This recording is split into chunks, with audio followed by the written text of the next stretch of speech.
What is up, everybody? Welcome to another live Pin the Gas podcast on this beautiful Thursday afternoon. I hope everybody had a proper mega day at work today. I know I did, to say the least.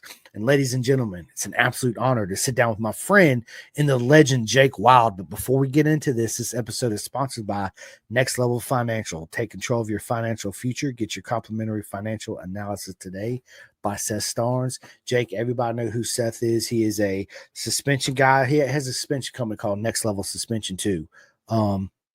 He races track days. He takes bikes to the racetrack, and you get them on and ride them and all that good stuff. But he also does the financial side of things, which is very important because racing is so expensive, right? So what he does, he knows the ins and outs and all that good stuff. So it's highly recommended. You guys look up Seth Starnes. If you have any questions, get in touch with me. I'll put in touch with him. You guys know how it works. But look him up because he's absolutely amazing and he'll keep you on track. And again, Jake, I tell everybody, don't spend your money on an off the rack suit. Why?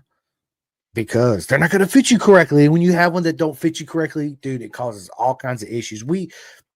Ladies and gentlemen, we've all been there. You got to start somewhere, right? Not everybody gets in the sport and buys a full custom suit.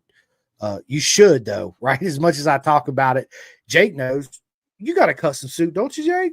Oh yeah, from Bison, and they've worked out tons of issues with it, and it works great now. So it'll be great in the future. And I love Robert, Tasha, Carter, and Edith. I didn't forget you, Edith. Nothing but love for you. Absolutely. Listen, they are the type of people, not only do I believe in their product and believe who they are, they're people that outside that I want to be friends with too, right? And what they do for the paddock and everybody, not only club racing and track day junkies and Moto America, and dude, they're actually all over the world. They're there every weekend, right? So every Moto America event, they're there. If you have any issues, you can go up to them. Big shout out to Sage Taylor and too. Whatever you need colors done, you had a little mishap on the track, they'll get you out for the next session. Even if you're not a Bison supported rider and you're in Revit or whatever it is, you could take it up to them. Guess what? They'll take care of you too. And that's what separates them from everybody else in the game as far as leathers. So yeah, my recommendation is bisontrack.com. Jake, tell them. No, I definitely agree. At least with my situation, I pretty much made a custom suit, got all the measurements, and the suit came back. It didn't quite fit as expected. And to be fair, the way they handled it was amazing because, in the end, the way I look at it, I could see a suit not fitting the best from a company. It gets sent overseas with all your measurements, and they kind of have to take the measurements and go with that however they want. I think they handled it well, and it'll be cool to see how this next year goes with them. Yeah, they're absolutely amazing. It's easy, so real quick story. So, of course, when you do it, if you don't show up to the event, you got to get measured. Yeah. And I didn't realize how in depth the measurements for a leather suit is. It's like 40 different measurements or whatever it was, right? I was like, holy shit. Anyway, went out and bought the self tape measure, had my buddy down the street. I was like, bro, you got to help me watch this video step by step. And then when I seen Rob in Wisconsin, I was like, bro, just measure me, right? So I brought my back protector, my undersuit with me, put it on, had him measure me, and looked at my measurements that me and my buddy did, and looked at the measurements that he did, and I was like, yeah, I'm glad I didn't submit these because I'd have been like a little T-Rex, freaking one leg longer than the other. Yeah, it was yeah, pretty messed up. But listen, Robert and Tasha and Bison, they're absolutely proper mega people. Oh, yeah. And so listen, Jake, let's get into it, man. I've been waiting to hear this story. Where did your journey begin on the wonderful world of two wheels? Well, I can say it started like most kids, or at least most good childhoods. If I remember correctly, I ate a bush on a PW50 when I was like 6 years old. My sister did the same thing, and yeah, it's about where it started. Rode that around the yard, jumped the little ditch culvert that we had going across the street. Um, Quickly moved out of that, and hockey took over my life. But we had a XR70 that we kept at our property up north.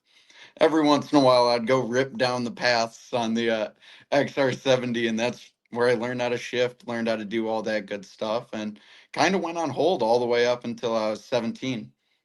And pretty much just rode minis, did mini moto stuff, and ended up getting a sport bike that gets us all the way into now. Just wanted to follow in suit like my dad did and started racing, having a blast so far. I love it, man. You know, everybody has their own journey on onto the wonderful world of twos, and then we all end up, of course, doing track days, right? But first, we buy a street bike, and I don't know about your journey on two wheels, riding on the street, but dude, I was running from the police, riding wheelies, dude, just acting like I was, yeah, Valentino Rossi on the street, right? Or my heroes from back in the day, Scott Russell, Doug Chandler, Anthony Gobert, uh, Marty Craigle, freaking, did you name it, right? Did you do that too as well? In all reality, I spent about a good 2 to 3 years on the street. And if I was still there, I don't see myself making it all that much older because I was making some dumb decisions. And that's a big reason on why I wanted to be on the track. It's a lot Uh, safer of an environment. Facts, right? So, how did you hear about track days? Like, was it one of your buddies was like, "Hey, let's go do a track day," or So pretty much my dad used to own a performance bike shop back in the day. It was called Cafe Concepts down in Warren in Michigan. And he used Grattan was his home track. He used to sponsor racers and do his own racing. And pretty much he always told me about how good of a rider it made him become and how safe the environment was and how our family, it's in our genetics. We just want to go fast, whether we're in a car, whether we're on a bike, whether we're in a side by side, it doesn't matter. We just want to have some fun. So just kind of dragged me to it. My first track day was at Road America about 2 years ago or year ago now. what a beautiful track, man! I love Road America. It's man, the atmosphere.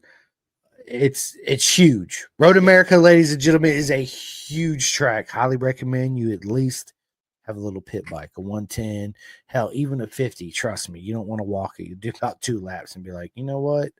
I'm done. It's a big track. It's beautiful. The food there is actually good at the Yeah. racetrack. It's amazing. They actually had this little place. Man, I wish I could remember the name. I need to text Nathan and ask him what it is, but obviously it was about 3 or 4 miles outside the racetrack. They served breakfast. It was absolutely Yeah. packed. They had limited seats. I got, dude, it was, I'll have to I heard look into about it, that. bro. I heard about it. Everybody kept telling me, you got to go here. You got to go. I hit my man Fuzzy up and ask him what it is. So yeah, it was, Wisconsin Road America Yeah. first track, bro. It's a beautiful track to do your first track day on. Oh, it was. It was. The whole weekend was absolutely phenomenal. The STT staff, I couldn't speak higher of those individuals. I started off in novice, obviously, and I got a good set of coaches that really allowed me to uh, do as I pleased. And I ended up getting too advanced by the end of that weekend, and I was running just under a 235, and it was all thanks to the coaches that I had around me. It was awesome. It was such a memorable weekend. Oh, of course, it's everybody remembers their first track day, the first time you got your knee down, the build up, the anticipation, the orange shirt. Because back when I did it, it was you signed up, you took the little class, you had to wear an orange t-shirt, orange CCS shirt, right? I've been going through my shit left and right. I've been trying to find that shirt because I thought I kept it, but I think one of my ex-girlfriend. Anyway, I ended up finding my very first road race license. Right here it is, 1999 CCS road racing That's cool. license. Yeah, bam, official, right? Oh Number yeah. 334, amateur, freaking this in Phoenix, Arizona, man. When I went to MMI, so Firebird That's International cool. Raceway, I went to Phoenix International Raceway the last time that AMA before it was DMG, now Moto America, raced at Phoenix. It was absolutely the track was shit, right? I'm just gonna be honest. It was a shitty track. I see why they left. But that was the first time that, yeah, that was 90, 98, 99. I can't, 99. Um, I got around and actually got up close and personal with Doug Chandler, Anthony Gobert, Eric and Ben Bostrom, Larry Pegram, Jamie Hack. I mean, Miguel Dumel, the legends of our sport, right? It was a beautiful weekend, hot, shitty track. I know I don't mention that, man. It was horrible, Jake. It really was. But yeah, it was a lot of fun. I was so excited when I found my license. I was like, let's go. I was screaming more. So what do you keep screaming about? I was like, check this out. She's like, what the hell is that? I was like, girl, you better read the back. you better read the back. What are you talking about? Yeah. Yeah, I'm licensed. I'm licensed, right? It's legit.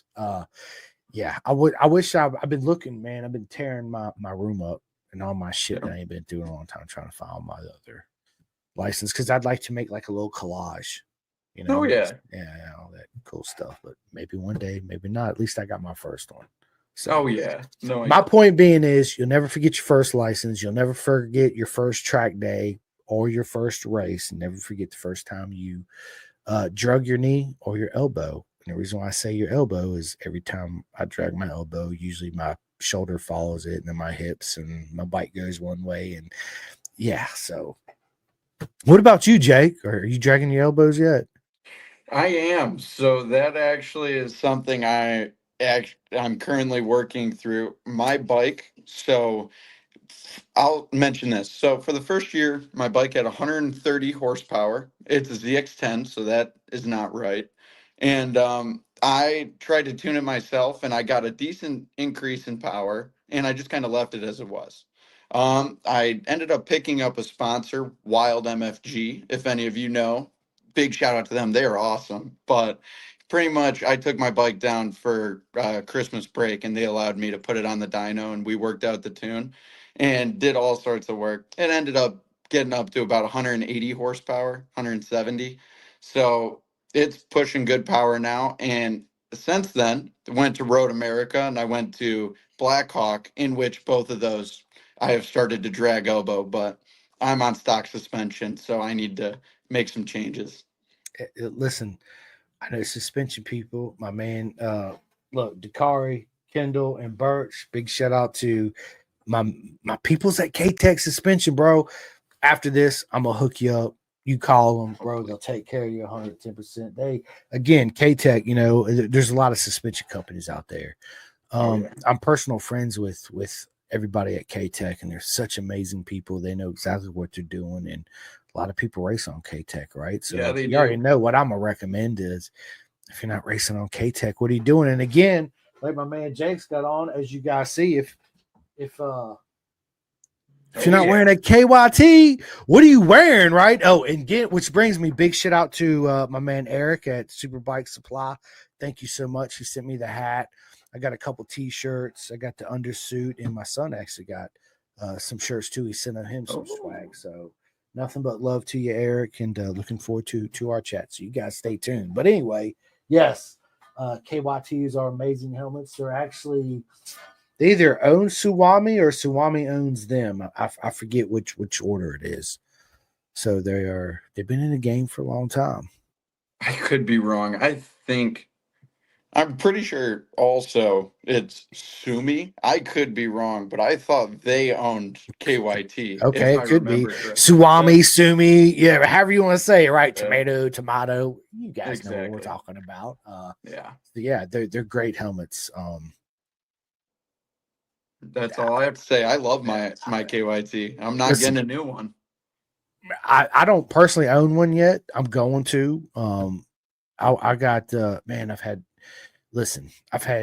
like many guys and girls listening. We go through helmets, right? So we always. My recommendation is you got to try, because they're like pants or shoes, right? They're not all going to fit everybody the same. One helmet shape is different. You know, there's a lot to it. Try them on, wear them. All the feedback. I've been around KYT. I've tried a couple of them on before. They fit me freaking like a glove.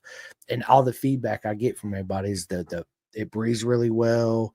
The vision is absolutely amazing. It's super light because you don't want a heavy helmet. It weighs your neck down, your neck sore. You know the routine. So KYT people. But yeah, Jake. So ZX10, 180 horsepower. Man, what a bike, dude. They're fast. I've ridden many ZX10s before. Every time I get on one on the street, I'm like, this thing should be illegal. Yeah. For the street, this thing should be illegal, right? It's Yep. they're probably what year's your ZX10? It's in 2008. Dude, those are some of the best years. They Last are. generation before they added all the ABS and traction control and all that good stuff. Oh wait, so is that, if I'm not mistaken, that's the year the dual undertail exhaust, right? Is the one right after that. Okay, the Yeah. newer model that they released with the single, yes. Yes. Beautiful bike, my man. What colors are it? So it's green, gray, blue, and white. I've got it all. That's one thing I do like talking about. I personally painted all that stuff. So I drove like 10 hours to go pick up those fairings and ended up painting them in my backyard, but it turned out pretty good. I love. So, where did you learn how to paint? I didn't. I just made a lot of mistakes, and people don't know that, but A lot of mistakes and wet sanding, people. That's what it is. Trial and error. exactly. Trial I've and got error. hours into it. Yeah, it's that's awesome. It's a great satisfaction working on your own bike too, right? Exactly. And I can see where, look, first and foremost, is what I love about our sport. It always starts with dad and son or dad and daughter, right? I've only had one friend on here where their grandma actually got them into motorcycles, which again, big love. Yeah, absolutely, right. Oh, yeah. That's the beautiful story of it. That's where we start and begin our passion and all that good stuff. So let me ask you this, Jake, going from street, growing up dirt, right, as a kid, and then getting a little bit older, getting your first street bike, doing your first track day, what made you say, you know what, I want to start racing? So the big thing for me was the fact that I ended up going to that Road America weekend and a lot happened. I will say I was only supposed to ride the Saturday and ended up not having any time off. Called in and got the second day, and it was just awesome. And I ended up getting down to just under 235. I would have qualified for a super stock 1000 Steel Commander race in 23, which is when I did that. And I was on a completely stock bike with street tires on it. And all I could think about was the fact that this is the stuff I love, the adrenaline I love. And whenever I get behind someone, I don't care if they're faster than me. I just want to learn whatever I can or catch up to them and catch the next person. So I just fell in love. And after that, I bought the fairings like a couple weeks after, and I've been fully into it now. I love it. I love it. So it's 2025. So you've been doing it for a year and a half. I did one track day a year and a half ago, and then this past season I ended up doing about damn near 10 events or something like that. I did 12 or 10 races and I podiumed all of those, and then I did like four track days in between that, so it was a full season. I love it, man. And of course, motorcycle racing is expensive. Yeah. Have you thought about actually getting a little bike and learning to ride it? I have. The only thoughts that I really have on that are I currently ride mini moto. So I have a CRF 50. And then I have another mini moto, which is a two-stroke 65. So I'm working from two different levels of Yeah. trying to get corner speed and trying to work on my line choice and brake markers and things like that.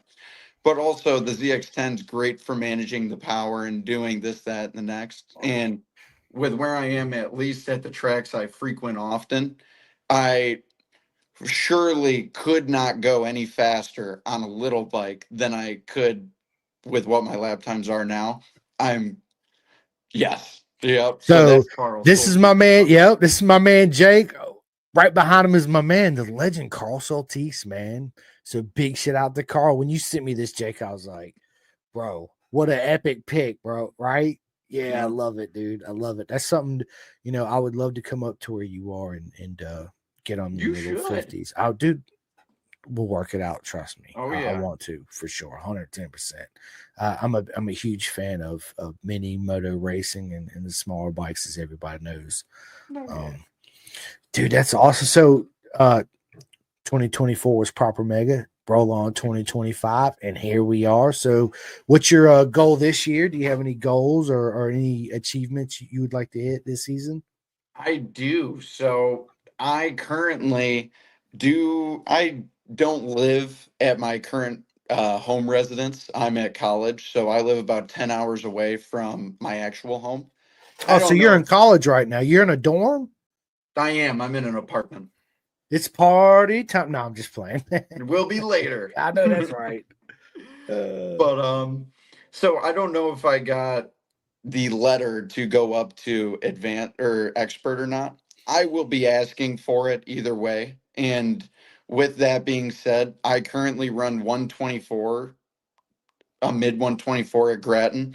My first goal is I want to get down to a 121, which would be a very substantial expert pace. And with that being said, I also just want to clean up my track pace anywhere else when I go around with with the North Central region for Weira this season. Absolutely. And you will, dude. You already know. Have you done any proper training? In a sense of coaching or anything like that, I have not. I personally have my dad go look at a corner and then I will go hit that corner for a session and he'll tell me how he thinks I did. And then that kind of tells me how my line is, this, that, the next. And then we keep track of tire pressures and suspension settings. And I feel a lot through the bike. So we've been able to make quite a bit of movement in lap times, but it is becoming ever more difficult. So I will Yeah. be getting into new things. Yeah, dude, you should. My recommend, yeah, absolutely, you should. I think that's one of the biggest mistakes that a lot of people make getting into it is everybody wants the biggest, baddest, fastest bike, and oh, I gotta have this $6,000 exhaust and blah blah blah. I'm like, bro, you need to spend some money on some proper coaching. That's gonna get you so further ahead than your bling bling on the motorcycle, right? So yeah, you should look into that, man. For you want to get into 121s, forget that. What about the 119s, right? Get that coaching.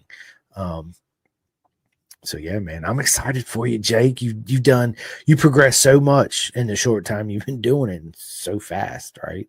Well, Actually, thank you. I don't want to ride with you on a mini moto circuit now that I think about it. No, I'm just joking.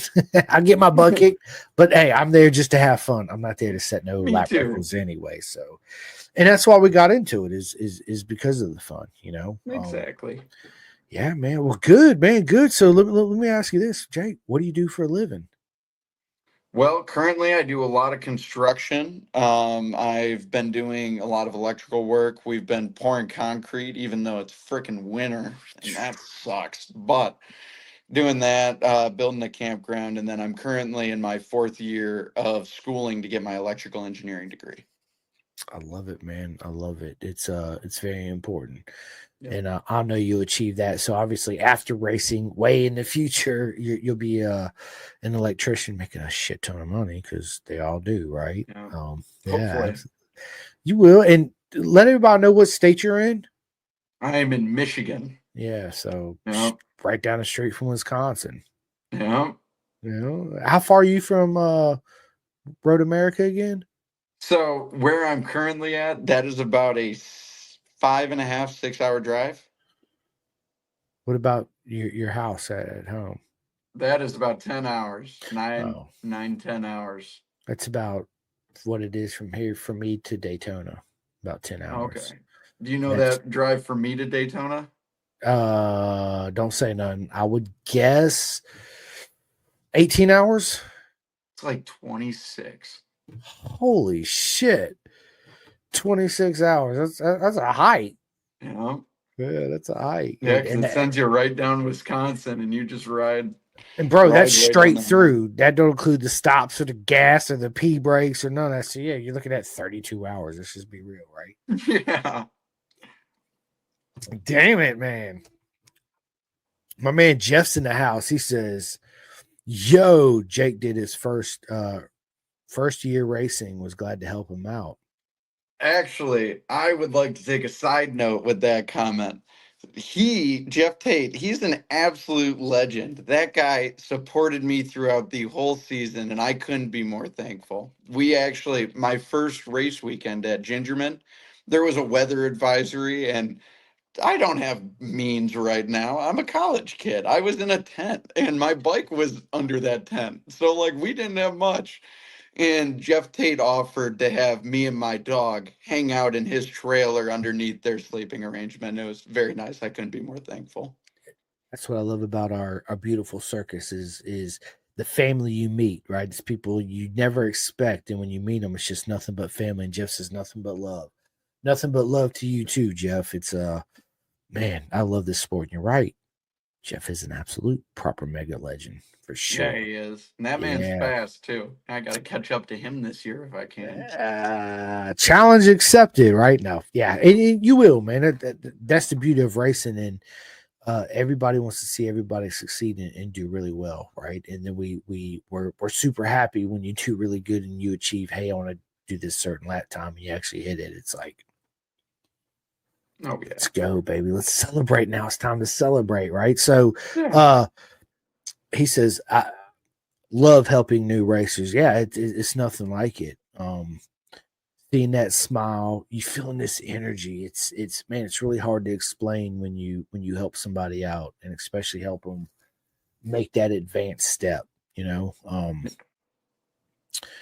there's many times I help people out, and the satisfaction is just freaking intense. I remember one of my buddies I used to work with. It's been years ago. He got a first motorcycle. Never rode a bike before in his life. Never even dreamed of owning a motorcycle. He ended up buying one. He's like, dude, I got this bike. I'd never ridden one. So I took a whole afternoon. Next thing I know, he's just making laps, Oh, right? yeah. And the smile when he come back, he took off that helmet and he had this freaking grin on his face. I was like, bro, like I feel the love right now. You know, it was so nothing like it. It just says building our sport. You're absolutely right, my friend. Oh, yeah. Yeah, it's such a beautiful thing to see, man. Absolutely. So, do you have a girlfriend, Jake? I do not. I do not. Ladies, nah. We got a single man in the house now. How much longer you got in school? So I have the rest of this semester that I am in, so until May, and then I have one more year. And then it begins. So you're Yep. currently working right this second. Currently, I am in school, so like actually, I got out of class about 30 minutes before we got on this. You're like, look, teach, hurry up. I got a podcast to do. They're like, wait, what? Yeah, it's funny. Electromagnetics. Exactly what I want to be doing on a Thursday night. Right. I'd rather be on this podcast, girl. Hurry it up. No, I was afraid I was gonna be a little late because I got off work a little late and I had to go by the grocery store. I quit vaping. I Good haven't for vaped you. in 2 days, bro. Good for Straight up. you. My son's been on me hardcore. Dad, you gotta stop, and here I am. Yes, I'm gonna stop. I win. I'm gonna stop. Win. I'm gonna stop. Win. I'm gonna stop. Sound like a broken record. So finally, I looked at myself in the mirror and was like, dude, I've been talking about it, but how can I expect my son to listen to me and respect what I have to say if I keep saying I'm gonna do something and I don't do it? You know what I mean? Great. So I need to step my game, elevate me. Um, and he's the whole reason for it, you know. Oh So yeah. yeah, big shout out to my son, Hayden Rossi. I love you more than anything in this world. You already know I call him my mini me ever since he was born. That's what I call him. Now he's 12. And when he gets around his friends, I'm like, what's up, mini me? He's like, Dad, don't call me mini me, right? I'm like, but you're my mini me, like meaning that me and you could go to a court of law. I don't know this kid. They'd be like, bro, he is your kid. Like, we're two peas in a pod. You cannot mistake nothing, Yeah. right? So yeah, it's but anyway, the point I'm making is I took that step. Yeah, Rossi's I actually came home and handed it to him. Here you go, throw it away. So No, that's awesome. My dad growing up used to always say, "No one will do it for you." So that relates to jobs, anything work related, anything you want to do for fun. Yeah. No one's going to do it for you. All you have is yourself. So it's a statement saying that you can count on yourself. Yeah, that I mean, you got to right. It's like I know we're getting off subject here for a second, but I just dude, listen. In order to love people, you got to love yourself. You can't love people if you don't love yourself, right? It means you got to respect yourself. 100%. And sometimes, Jake, growing up, life's not easy. Like I was trying to explain it to my son one day, and I was like, "Look, this is the easiest way I can come up with. Somebody might have a better way of doing it, but this is how I did it." I said, 99.9% of things you're going to buy in life comes with a manual. You buy a car, it comes with an owner's manual. Bike comes with an owner's manual, right? Tools are an exception and depends on the tools you buy. They come with manuals. Power tools come with manuals. Your wrenches and screwdrivers, obviously not, right? But what I'm saying is everything you buy comes with directions. I don't care if it's bathroom cleaner, dish soap, bar soap, whatever it is. Kids, I said, Rusty, you wasn't born with a manual, bro. And that's how I talked. I've talked to him like an adult pretty much his whole life. He's like, what do you mean? I'm like, you didn't, you buy your Legos, it comes with a manual on how to put it together, right? That you didn't come with a manual. So when you, it was an honor to get you.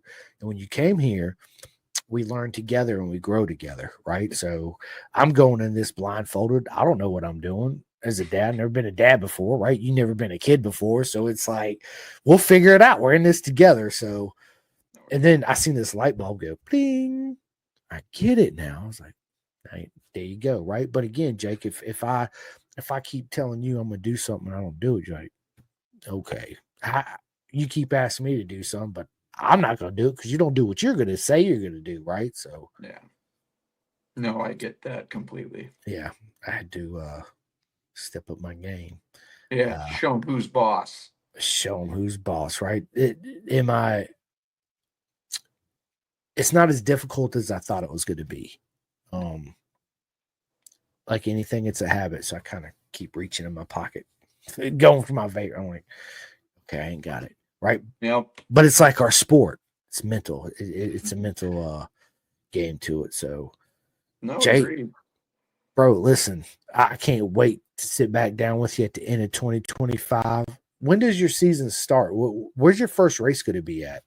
So I believe I'm going to be able to make the first WERA North Central Region race, which is going to be at Grattan. I believe it's May 13th and 14th, if I remember correctly. Man, my birthday's May 18th. That's 4 days from my birthday. Let's freaking go, bro. You got to get that Man. W for me, man. Awesome. Jeff, if you're still listening, are you actually going to be there when Jake's there too as well?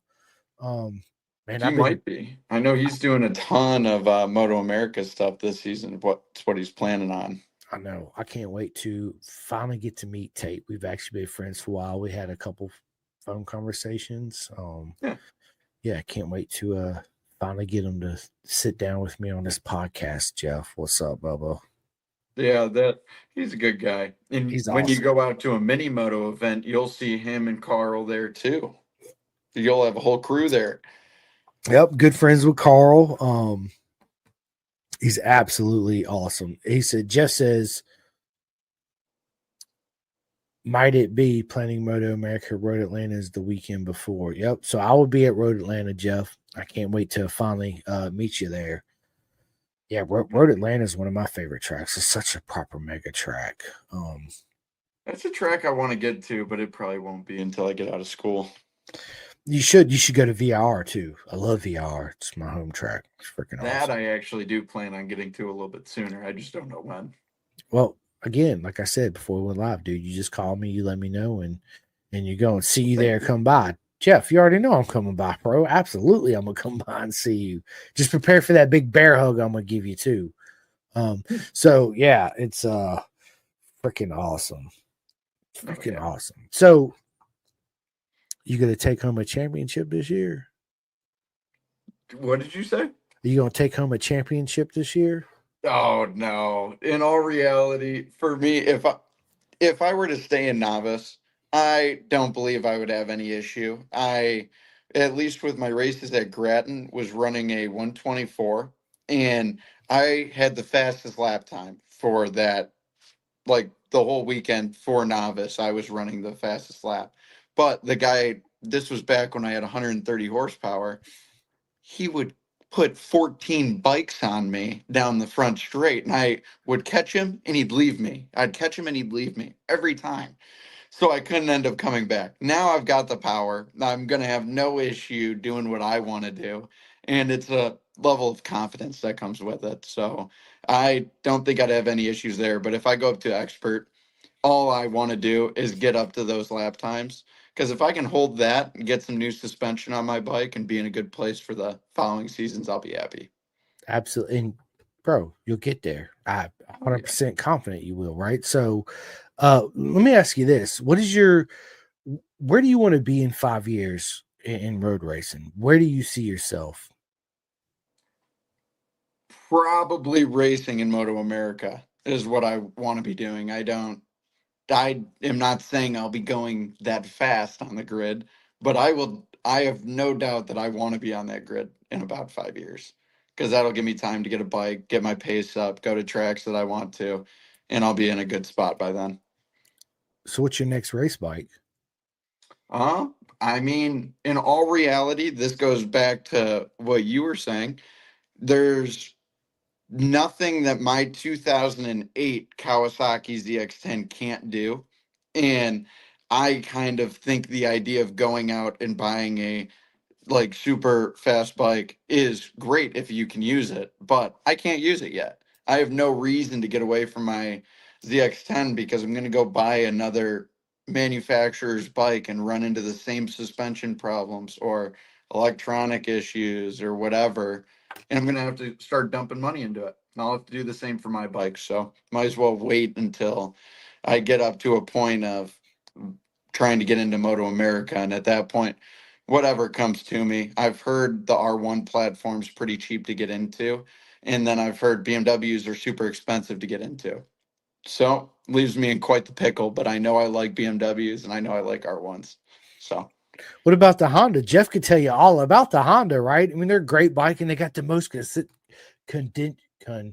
contingencies. Yeah, it's that tongue twister for me, Oh right? Some yeah. words are I'm dyslexic sometimes the way I say shit. Anyway, you know Same what I'm here. saying. Yeah. Yeah. But they offer the most amount of money, man. So why wouldn't you go with that platform?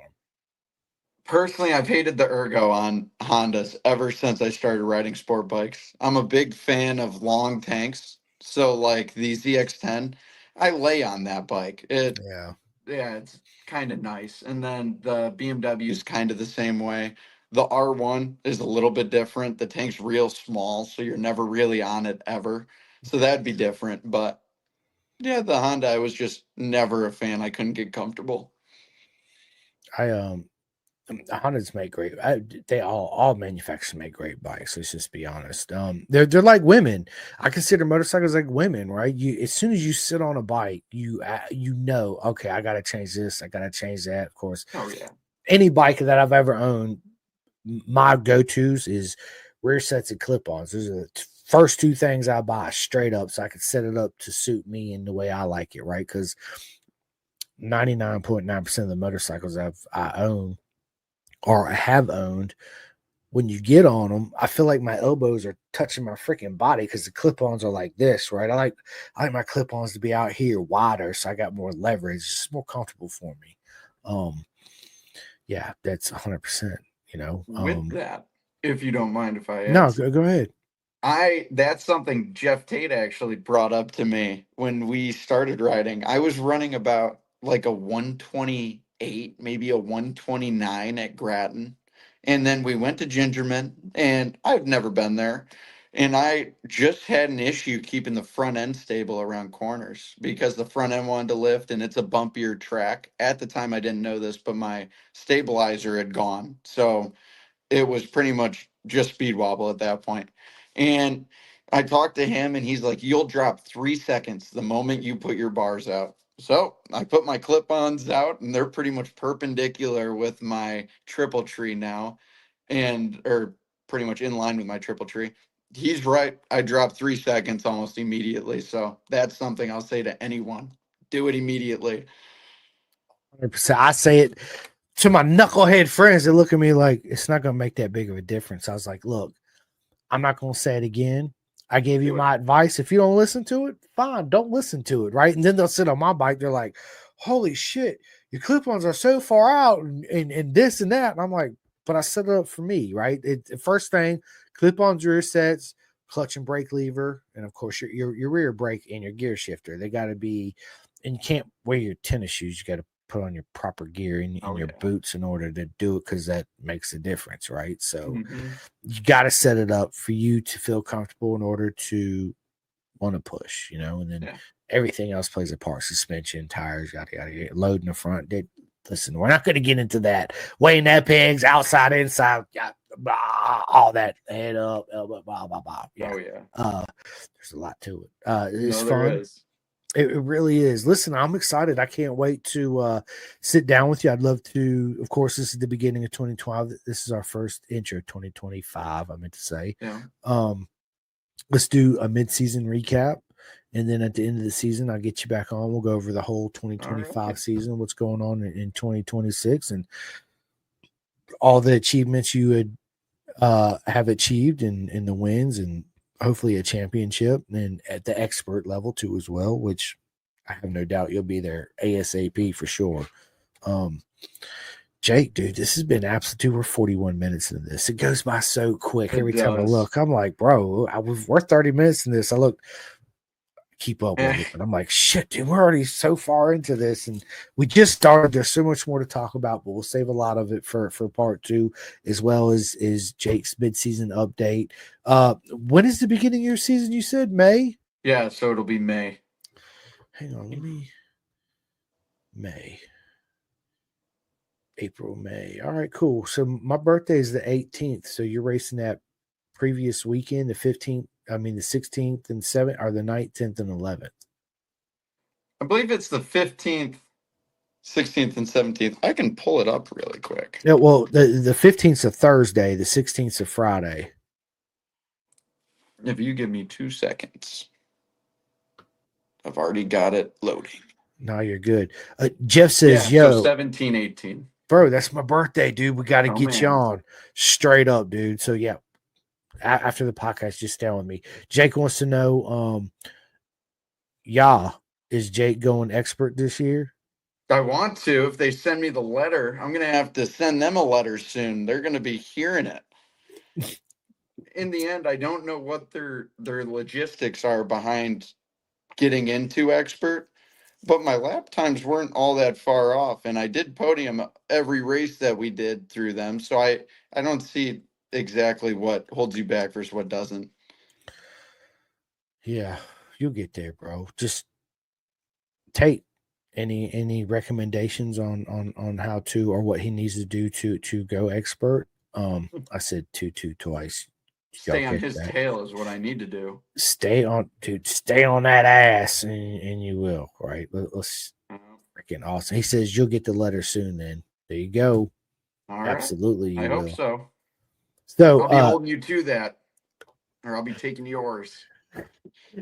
Casey Hampton said, "Can that boy really race?" LOL. I don't know, but we'll have to find out next year if I do get up to advance or to expert. You will again. Absolutely, you will. So, I want to transition to this next part of the podcast, which is one of my favorite parts of the podcast. It's all really my favorite, but I like to get to know my friends on a more personal level. So I know you're a college boy, so it's Yeah. probably a lot of ramen noodles and all that good stuff, right? But what's for dinner tonight, bro?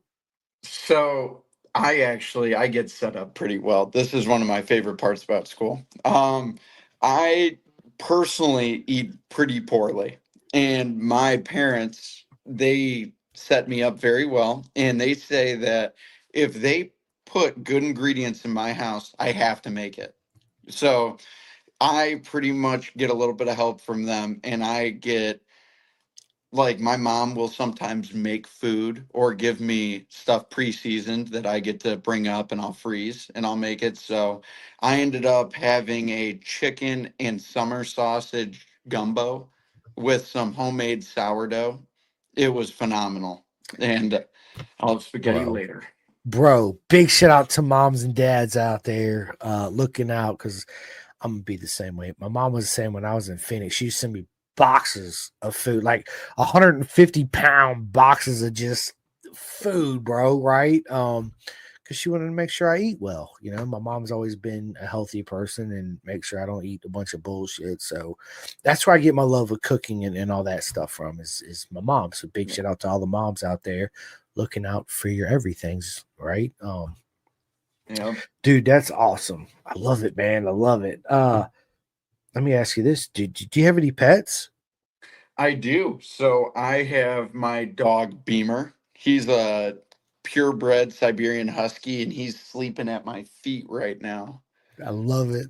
I got Charlie. She's in here, passed out. My puppy. We got a new puppy. Her name's Princess Fiona. She was wanting to get out because Rossi's home. They chase each other and all that good Oh yeah. stuff. But man, I forgot how much. Man, it's been a while since I had a puppy, and she's in everything. Like I open up my door, she come here and grab my pairs of shoes and just take off. You know, and I got to chase her and the whole thing. But that's part of having a puppy, and it's a lot of fun to have a young puppy around, the energy and all that good stuff. Casey says you can do it, and then Jeff says email Sean if you don't get the letter by the end of January, they will bump you up. Okay. Sounds good. So I'll have to do that. absolutely, man. So what's your dream bike? Man, you put me on the spot with that one. I've thought about that a lot actually. And I will say, so my first bike, I have a 2008 ZX10. My first bike was a 2008 ZX6. So I really strayed real far from the tree on that one. Um, so I haven't really tried much. I've ridden a couple of Aprilias. I've ridden a couple Yamahas. It would have to be like a BMW M1000 or the R1M. Those are the only two bikes that really stand apart in my opinion. I got you. I got you. Bro, that's you should try. There's so many bikes out there. My recommendation is just ride them. Right, you see somebody and everybody be like, "Yeah, take my bike out for a session, and try it out." So, I won't do um, that. he says, "I won't do that." Last time I did that, I almost totaled my dad's bike. So I do not ride other people's bikes if I can avoid it. I got you. I got you. On the street then, Yeah. because you know when you throw your leg over a bike again, it's like a pair of shoes. You see a pair of shoes, you're like, "Oh, these Air Jordan 4s are sick." You throw them on your feet, you're like, "Yeah, absolutely not. They're just Oh yeah. uncomfortable and this and that." Right. Same Yeah. thing with the motorcycle. You know right away if it suits you or not. I feel like for me, being in it for a while, well, a long time, I try to instead of I used to really focus on trying to make the bike adapt to me versus me adapting to the bike, right? Because every bike is like a different woman. They like to be ridden in a certain way, handled in a certain way. All got their own temperaments and their attitudes, right? So Oh I yeah. found it better for me if I more adapted myself to the bike versus making the bike adapt to me, so to speak. So um That's actually so I agree with that. But the only thing I can say is I was talking to, I believe his name is, I don't remember his first name and I don't want to be rude. I was talking to Mr. Fraley and his son, if you know those two individuals. And they were making the statement, like you're saying, that every bike is so different, but there is a level that what he was saying is if you are fast, there's a level of the bike needs to, I guess, commend to your ability and what your riding style is. So there's a lot of change that you have to work through when getting bikes. So I try not to think of my first impression on a bike too harshly. I could ride it for a month and fricking love it after I do 15 things to it. So Oh yeah, 100. Again, that was back when we started, right? It's clip-ons, resets, making it adapt to you, right? Because yeah. you got to feel comfortable on it to even try to push it. If you're sitting on a bike and the handlebars feel like it's this, and you're just not Yeah. comfortable, Shoulders. yeah, your shoulders are up like this, you're definitely not going to push it because you already know the outcome that's going to happen, right? So No, exactly. for sure. So, bro, are you a coffee drinker? I am not, but I could get behind a can of Monster. This is so bad, bro. What are you talking about? He said a can of Monster. Well, my issue is, in all reality, I try to do a lot with my free time. I don't like sitting around all that much. Yeah. And making a cup of coffee sounds small and not that big of a deal, but I'd rather use that time for something else. And I can pop a can pretty easy and just pick those up and put them in my car. Bro, you get you a Keurig, put a K cup in it, hit the button, dude, in like 4 or 5 seconds. You got a cup of coffee. What are you talking about, dude? But I like My it. I Keurig like always it. I busts like the it drains water out the bottom, and I got to clean my counter off and do all sorts of stuff. I hate that thing. it. Oh my god. Well, let me ask you this. Tell us something we don't know about you, Jake. Hmm. Well, I guess besides for I've played hockey and lacrosse my whole life. So when I was younger, I actually knew how to skate before I knew how to walk. My parents used to put me in the basement with rollerblades on. That way they could do their chores on Sundays and do whatever without me getting in their way or being a complete nuisance. Kids are never nuisance. Again, we grow together and being a first time parent and trying to juggle on how can I keep him or her busy at such a young age without me worrying about what they're doing, right? So I can focus on hurry up and cleaning so I can get back to you and we can have our fun, right?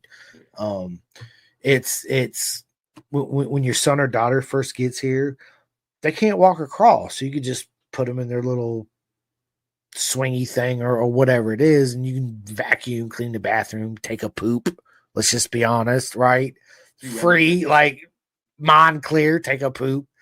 Once they start crawling and walking, all that shit goes out the window, right? Because now you got to bring them in the bathroom and shut the door so you can physically watch them. Because I can't trust you, a 3-year-old, running around getting into whatever it is you're going to get into, right? So they're like puppies, man. You can't put that in your mouth. Stop chewing on that. Get that out your mouth. Put that down. But that's the beautiful part of being a parent and growing together. So, Oh yeah, yeah. man, I feel you. So let me ask you this: what's your worst habit, bro? I procrastinate real bad. So I will do a ton of stuff and then I'll sit and I'll be like, I'm going to get this done in 5 minutes. And then all of a sudden I'll be sitting there for an hour and I'll be watching a TV show or something like, I had something to do and Yeah. I don't do it. Or along those lines, just procrastinating. I do that a lot. Casey said sex, LOL. I love it, dude. You're awesome, Casey. I love it, right? Everybody loves sex. Let's just be honest, man. It's part of life. Bro, so let me ask you this, dude. I'm a big audiobook listener too. I listen to a fucking shit ton of audiobooks. All kinds, you name it. Fiction, nonfiction, blah, blah, blah, blah, blah. Actually, see, I'm listening to I like to show everybody. As far as motorcycle racing goes, any audiobook out there on any racer, John McGinnis, all of Guy Martin's, the list goes on and on. I've listened to them all. One of the best ones is John Hopkins Leathered. Man, it is such a fucking awesome book. Highly recommended. Okay. So wherever you get your audiobooks from, John Hopkins Leathered, it's absolutely amazing. None of them are Johnny Ray's books. Also, they're all awesome. What I loved about it's like I think different than a lot of people think, right? Meaning that when you listen to an audiobook, you really never know if they're actually telling 100% truth of it, right? Because now they're telling their own story and they're not just going to be honest. Well, I used to snort a shit ton of coke and blah, blah, blah, right? They're going to say, oh, yeah, I was a goody tissue and this and that. And they might throw a little something here or there. John Hopkins lays it all out on the table, like no holds bar. Boom. I was an alcoholic. I was a pillhead. I smoked weed before I got on my MotoGP bike. I was like, what the fuck? Holy shit, dude. It's absolutely amazing. So John Hopkins leathered the book Really? that yes, dude, it's fucking so good. The book that I'm currently listening to right now is pause. I don't want to listen to it right now. Built for Speed, Oh, okay. Ariente Senna. Right before that, I listened to Anthony Bourdain, one of his cooking books. Yeah. Yeah, so I listened, dude, you name it. I listened to Tom Security was a good one. So Tom Security was, I don't want to get this wrong. He was in the Navy or the Army. I can't remember because it's been a while. But he was part of the Black Hawk Down. He was one of the guys that went in there and rescued the people or tried to rescue the people from Black Hawk. Really? The whole story. Yes, dude, it was really good. That's neat. Um, I listen to motivational books. David Goggins is a good one. Jesse Etzler. Dude, listen, I got a lot of recommendations for books. My point being, do you listen to any audiobooks or do you read? And if so, which ones do you recommend to people that are going to listen to this or that is listening to this? So I can say I actually don't really read all that much Shop manuals because don't count for a so motorcycle because we do that anyway, right? That don't yeah. count. So don't even go there because I know where you're going with it. So Shop pretty manuals. much in all reality, I have to read for school. So like I read tons of chapters of electromagnetics, probability and signal analysis, but none of that's what you guys are talking about. I personally watch a lot of YouTube videos about like instead of reading, have you seen the like how it's made shows that used to be on TV? I love There's, that stuff. I I think do, it's Jake. so I do neat too. learning manufacturing I do processes and too. I'm like, that's how that's made. Shut up! I never would have thought that shit's made that way. Yeah, dude. exactly. Dude. I do. I like that stuff. I'm a big guy that the more you learn, the more knowledge, the more power you have. Right. Exactly. A buddy of mine recently told me, and I said this at work the other day, and it made a whole lot of sense to me when he said it. I was like, dude, shut up. Like, I never thought of that. But in my personal eyes, you're right. He's like, I don't consider myself a citizen of the United States. And I'm like thinking to myself, like, you was born in the United States, you're a citizen. What are you talking about? He's like, I'm a citizen of the earth. And this light bulb went off in my head. I was like, man, that makes so much more sense than just a citizen of. Was that me and you that talked about that? It was not, but that does make Okay. sense. It's like Yes. you're pretty much setting boundaries like around an ant where you put a Sharpie around them and they won't go out of the lines. Versus we're a citizen of the earth. We're all under the same sun. We're all under the same. And he started explaining all this to me, and I was like, bro, I never looked at life in that way, right? So it just opened my eyes up to a whole the way of thinking different too, Yeah. right? It was absolutely amazing. So I'm gonna start saying that I'm a citizen of the earth. I'm not a United States citizen. I'm not a UK. So we're all Earth people, right? So Oh, I love yeah. it, man. It was good. So let me ask you this: I'm a huge Walking Dead fan, right? I've watched a shit ton of Walking Dead. Yes, it got monotonous as the seasons went on, but let's just be honest. The first 4 or 5 seasons, you was glued to the TV. I was like, holy shit, this is crazy, right?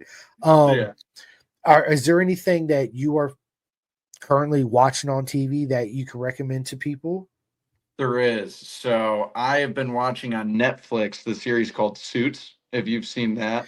I've heard a lot about it. I have not watched it yet, but I've got it in my favorites. You know, you can do a little favorite, save, add to your favorites. It's in my favorites because you were not the only one, Jake, that told me Suits is really good. Um, Yeah. And then also the show called Money Heist that's also on Netflix. I've bro. watched that twice.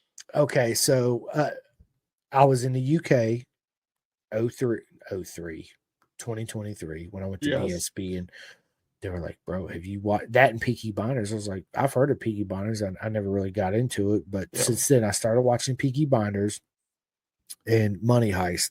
That's a UK based show too, as well.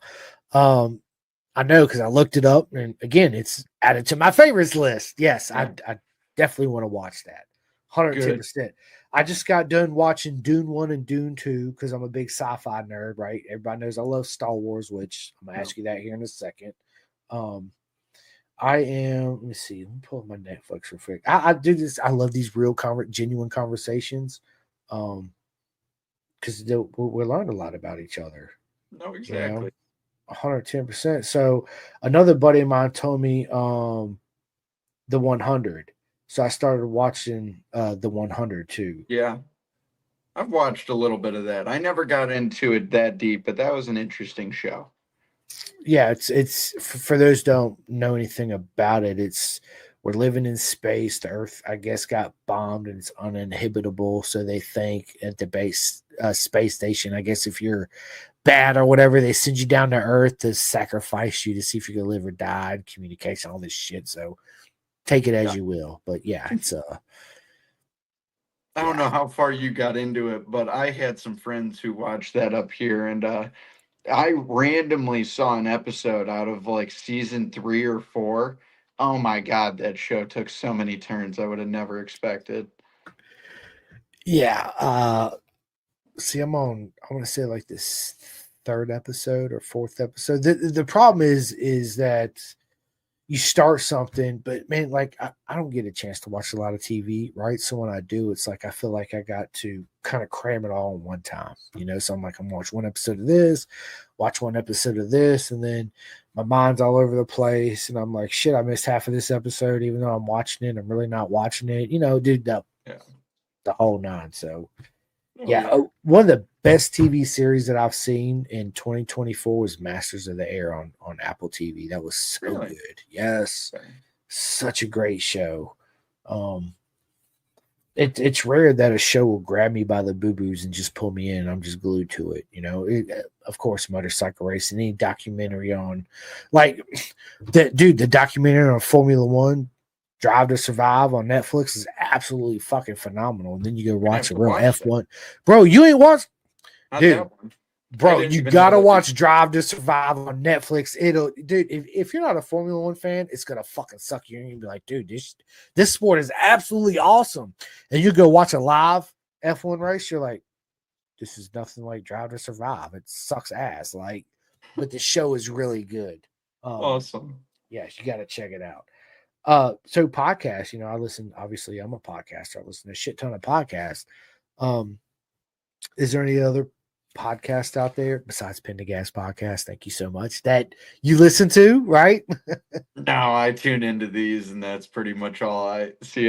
Pretty much see that you're live, and then I go click on it when I'm in between classes, and that's pretty much it. I don't really have too much other time that I put to that. Well, thank you so much. Again, and I tell everybody this: the honor is all mine because without you, Jake, and everybody else that's come on here, I wouldn't be able to do this. So, nothing but love Thank to you you, for that, brother, buddy. man. I can't wait till we meet each other in real life. Again, it's gonna be nothing but hugs and good eats and all that good stuff. I can't wait. So, bro, Star Wars or Star Trek? Everybody knows I'm a Star Wars nerd, right? You can say neither. I don't like either one of them. They both suck. Cool. Have you ever heard of Spaceballs? Bro, listen, Spaceballs is one of my all-time favorite freaking movies. Are you kidding me right now, dude? The I'm not pizza, a fan of Star Wars or Star Trek, but Spaceballs, oh, bro, they could make 8 of them, and I'd watch every one 5 times. such a proper mega dude. And then the character, what's his name? Sean Mhm. Morris, I think is his real name. Where he's Darth Vader with the little hat Lord down. He's Helmet, like, bro, dude, that absolute the rings with the lightsabers. My shorts is as big as your shorts, and or bro, combing the desert, and he's dude, got the coming the hairpin. yes, dude, yes, and the freaking pizza face, the pizza man where he eats his Yeah. stuff, bro. The trailer, I mean the trailer, the Winnebago with the like the Marine, bro. It's such a if you guys haven't seen Spaceballs again, what are you doing with your life? You gotta watch Spaceballs. Trust me, it's a proper mega freaking show movie for sure. Oh yeah. I like to ask everybody this, and you know, it's kind of a broad question. If you had your own private track day, what three riders would you invite? Right, it could be anybody, dead or alive: Valentino Rossi, Nikki Hayden, Giacomo Agostini, Joey Dunlop, whoever. My answer kind of always changed because I'm like, oh, I forgot about, oh, I want him, oh, I want him too, right? But just off the top of your head, the first three people you invite to your private track day.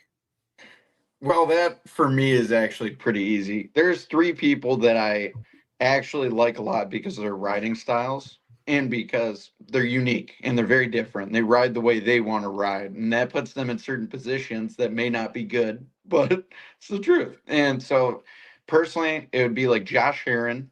I would want Posh there, and then Pedro Costa because they all have very different riding styles and they're very unique to the things that they are strong suited at. Absolutely, three legends of the sport. I personally know Posh. He's freaking what a legend. Heron too. Pedro Costa I met. Actually got a signed picture from That's Pedro awesome. Costa. It's behind this stuff over here. I'll show you off camera. But yeah, dude, he's Pedro was really cool. Yeah, I mean, it's again, it's such a broad question, right? It's like, Yeah. dude, there's so many people in mind, like David Jeffries. So everybody knows I love the Alaman TT. It is my favorite race of the year, hands down, above Moto America, above BSB, above MotoGP. It's the Alaman TT, the one and the freaking only, right? Because the origins of our sport, we didn't have Laguna Seca. We didn't have Magellan. We didn't have none of it. We didn't have Cadwell Park. We had real road racing. Yeah. That's where we started, right? And luckily, there's still real road racing going around. We got the Macau, the Northwest 200, Oliver's Mount.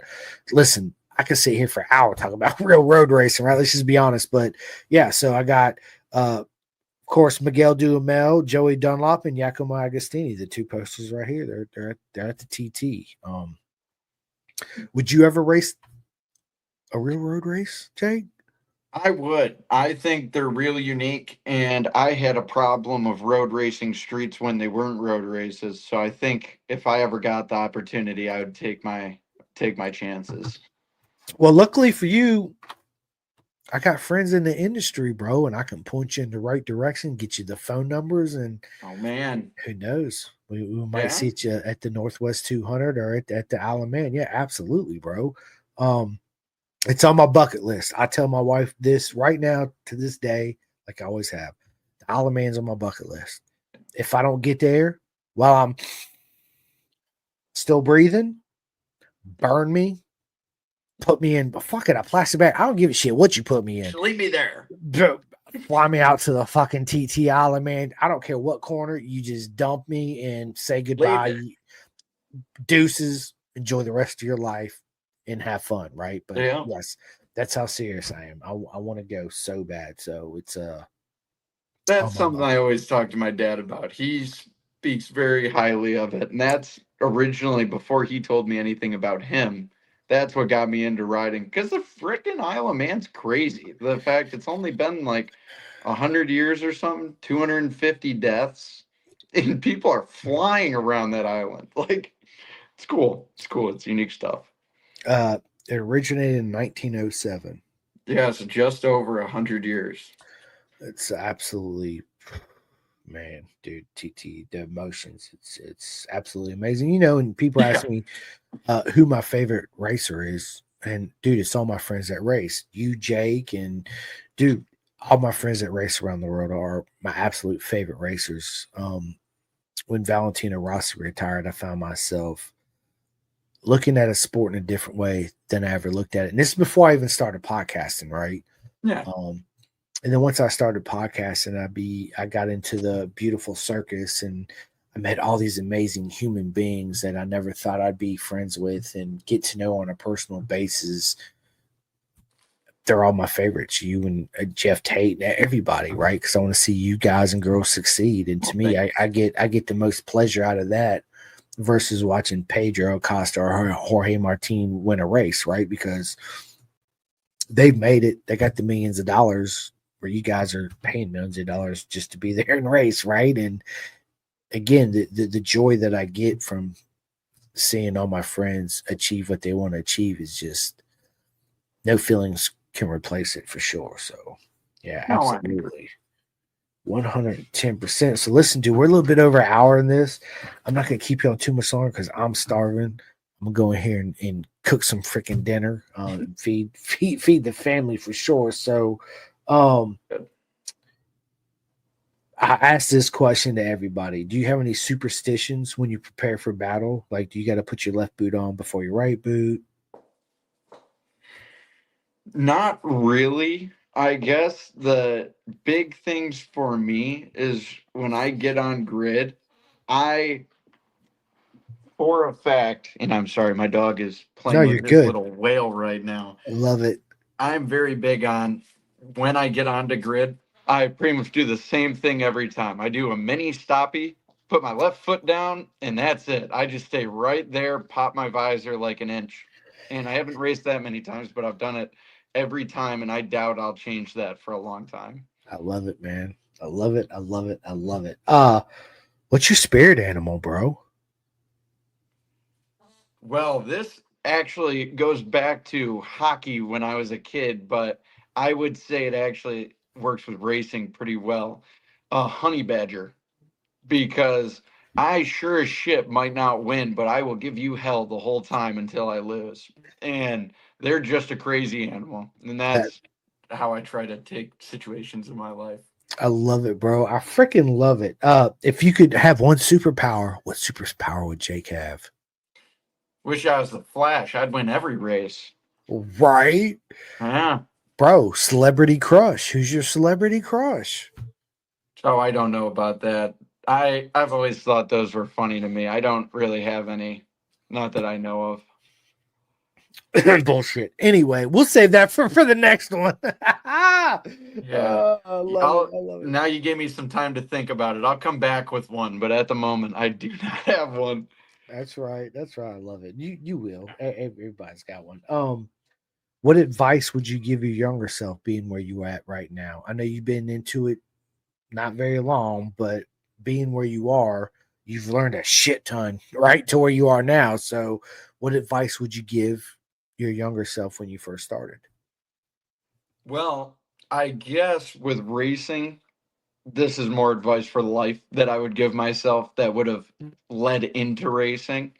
But I have this in my notes that it's a reminder every day. Don't worry about the things you can't control because it's just going to make you tired. And the whole idea even goes into racing, the fact that there's so much I can't change. All I can change is how hard I try to go into that next corner or how hard I try to get out of it. And that's a problem in my life. That's anything. And it's the truest statement I could say. And I love that I have that in my phone because every day I look at it and it's like, you're right. And then I don't know. Try to throw stuff out the window and keep Uh, pushing. I love it, bro. Good advice, man. So obviously you watch Moto America, but do you watch BSB, World Superbike, MotoGP, and all that? I used to watch a decent bit of MotoGP, but that was through a friend that I pretty much, I'm not Borrow friends the with him password anymore. and log in, baby. Let me get the password and log in. That's pretty Yeah. much what it was. And I don't talk to him anymore, so I don't watch much MotoGP, but I did. I did. I had a lot of fun last year watching all their races at midnight. Right, or Yeah. 3 o'clock in the morning, depending on where Yeah. they are in the world. Yeah, dude. Yeah. I watch them all. ASBK, BSB, Alaman, TT, Northwest. Too. Listen, again, we go on and on about everything I watch. The good news is, finish BritishSuperbikes.com. You can watch all BSB racing for free. When do those usually air in our side of town? So they're 5 hours ahead to where we are now. So it's 7:15, 8, 9, 10, 11, 12. It's 12:15. It's after midnight where they are. So Okay. Um, all the race tracks is normal, like we are here. Friday, Saturday, Sunday. Cadwell Park's different because it's a bank holiday, so it's Thursday. No, it's Saturday, Sunday, Monday for Okay. Cadwell Park. That's one I'll have to watch. I love Bro, that track. I it is absolutely my favorite track, and as everybody knows, you see a track on TV. When you get there in real life, you're like, "Holy shit!" Right? It's such a different experience than what you have right here. So, highly recommend, man. Absolutely, highly recommend going to BSB. It's my favorite race organization in the world, straight up, hands down. Production bike racing, right? Yeah. It's better than MotoGP. 110% is better than MotoGP. I'm in love with BSB. Have been for a long, long time. So, yeah. So, listen. One final question for you before we get into our shout outs and all that is I know you're part of the herd, my man. Congratulations. Freaking awesome. Thank you. If Jake had his own Moto America Superbike team, what's the one manufacturer you would have, and who are the two current riders you would put on your bikes? Well, that's difficult. 600 or 1,000? 1,000. Before you answer, I'm going to tell you my answer. Okay, let's hear it. I would have a factory Kawasaki team Okay. because we need them back in the paddock. And I'd have my boy B Posh and SDK. Those would be my two Okay. riders on the Superbike, right? So what about you? Well,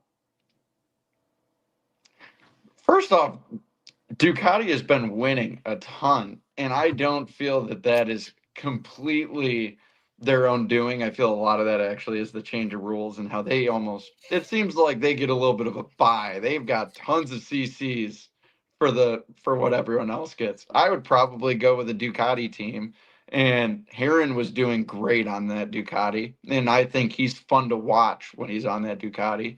And this honestly is just someone I think could use a change in platform. It'd be cool to see Max Van on something that wasn't like a 750. I think it would be neat to see him on a different manufacturer.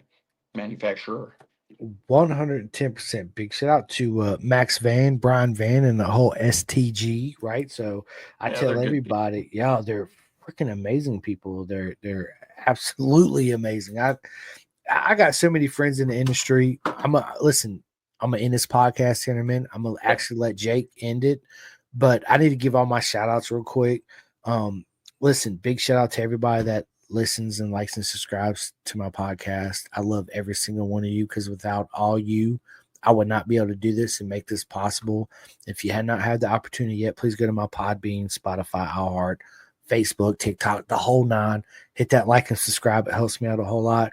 Big shout out to Seth Starnes at Next Level Financial, bisontrack.com for all your leather needs.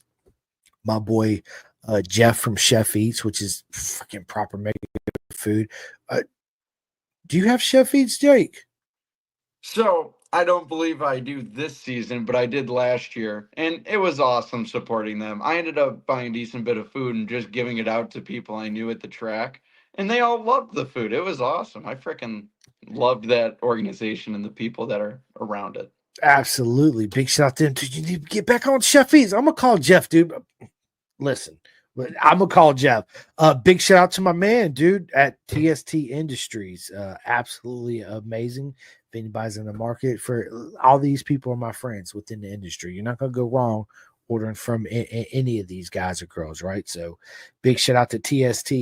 Big shout out to my man Martin. You guys and girls can go to theclothingkings.co.uk and get all your Pendergast merch, right? I got beanie hats, I got soft shell jackets, I got sweatshirts, I got bags and all that good stuff.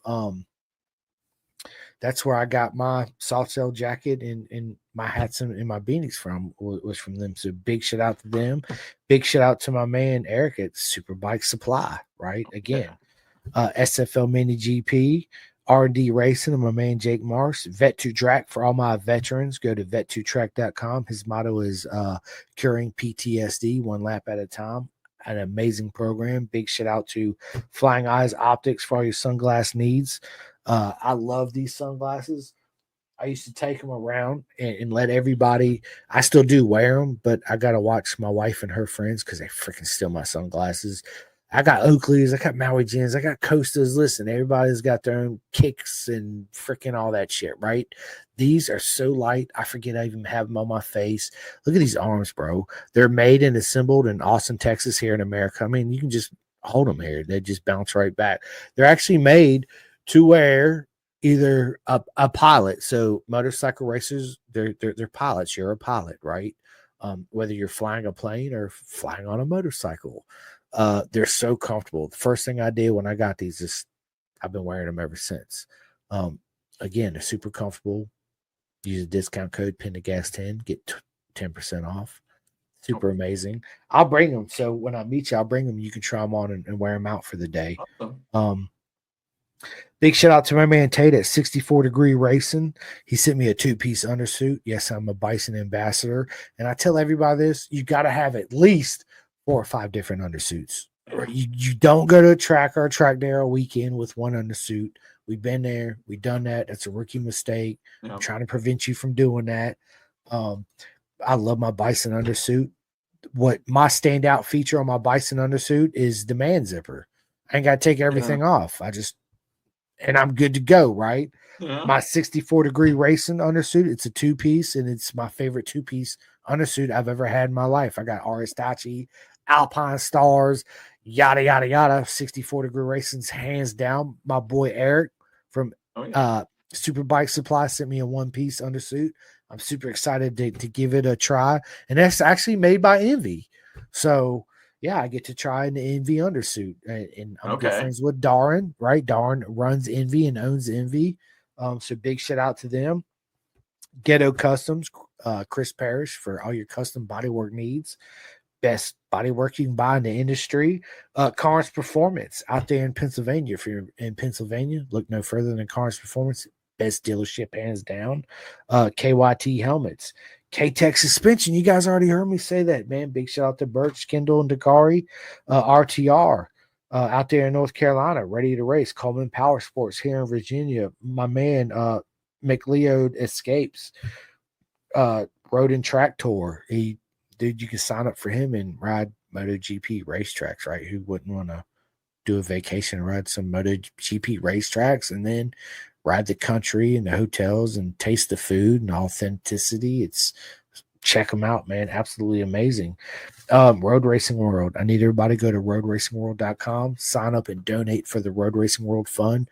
That helps the air fence. We need air fences out there at the racetracks. If we didn't have air fences, marshals, corner marshals, and ambulance, none of us would be doing track days or racing. So go to roadracingworld.com, sign up, and donate, and thank you so much.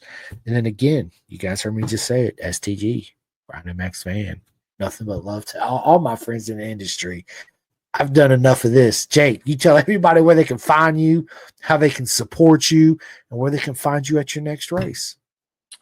All right. Well, I'll be at the North Central Region WERA events. So any of those, they're going to be at Grattan, Nelson Ledge, Mid-Ohio. I'll be at pretty much all of those I can make. You can catch me on Facebook at Jake Wilde. It should pop up. And my Instagram, I believe, is just jake.wild4. So all pretty easy, pretty standard. Absolutely. And listen, quick shout out. So my man Malcolm Ashley, he sent me a message, and I said this. I had a conference last night with all my friends at Bison. So Malcolm Ashley, they have a race team in BSB, but he lives in Melbourne, Florida, and his race team is Team Astro, and it's on a brand new GSXR 750. His rider that he had backed out for Daytona. It is not a free ride. It's a paid ride. So anybody listening to this that is interested in racing at Daytona in March at the 200 on a brand new GSXR 750 with proper mega people on a proper mega team, get in touch with me. I'll put you in direct contact with Malcolm, and we'll sort it out. And hopefully we'll see you on the grid taking that win. So, yeah, if anybody's interested, hit me up. So big shout out to Malcolm. And so I know for a fact I'll be there at Daytona. I can't wait to go. I get to see my boy Peter Hickman, Richard Cooper, the True Love brothers are going to be back out there, and Danny Webb's going to be out there too on the Classic. So there's a lot going on in 2025. I can't wait to see my man Jake Wilde step up to the expert class and bring home some championships and trophies and all that good stuff. And maybe he'll send me a signed knee slider or a trophy or something in the mail. I don't know, but we'll work all that out, right? Yeah, look at him. He's like, yeah, send me some stickers first, Simcoe, right? I got you, homie. But yeah, anyway, listen, ladies and gentlemen, this has been a ton of fun. I'm off work tomorrow. If anybody wants to chat, call, hit me up. This has been an absolute honor to sit down with my friend Jake Wilde. Thank you for having me. Listen, the honor's all mine. Is there anything you would like to say before I end this podcast? No, I think that's it. Just hopefully we have a good 25 season. I'll be glad to get back on here midway through the year. Absolutely. And I can't wait to sit back down with you. But again, ladies and gentlemen, if you missed this episode, you go right to my YouTube channel as soon as I end this and rewatch it live. You can go to my Facebook and rewatch it live. And if you can hold on tomorrow, it'll be out everywhere you listen to your podcast. And then I'll tag you in it and put all the posts out and all that good stuff. But yeah, ladies and gentlemen, it's an absolute honor to sit down with my friend and the legend, Mr. Jake Wilde. Thank you so much, bro. It's been an absolute honor. Thank you again. Thank you for having me. You're welcome. I'm gonna end this, and my friend Elizabeth Walker, big shout out to her. She has a podcast. She actually made this outro for me, so you guys have a listen real quick. Calling all two-wheel enthusiasts, get ready to rev up your earbuds with Pin the Gas Podcast, the ultimate motorcycle racing podcast, hosted by Chris Simcoe, one of our very own excellent leaders here in Roanoke, Virginia. With expert analysis, behind-the-scenes stories, and exclusive writer interviews, Pin the Gas Podcast delivers the adrenaline rush of the racetrack straight to your ears. Whether you're a diehard fan or a curious newcomer, you'll gain insights that will transform how you watch and understand motorcycle racing. On your favorite podcast app, join Simcoe as he takes you on a high-speed journey through the world of motorcycle racing. Pin the Gas Podcast.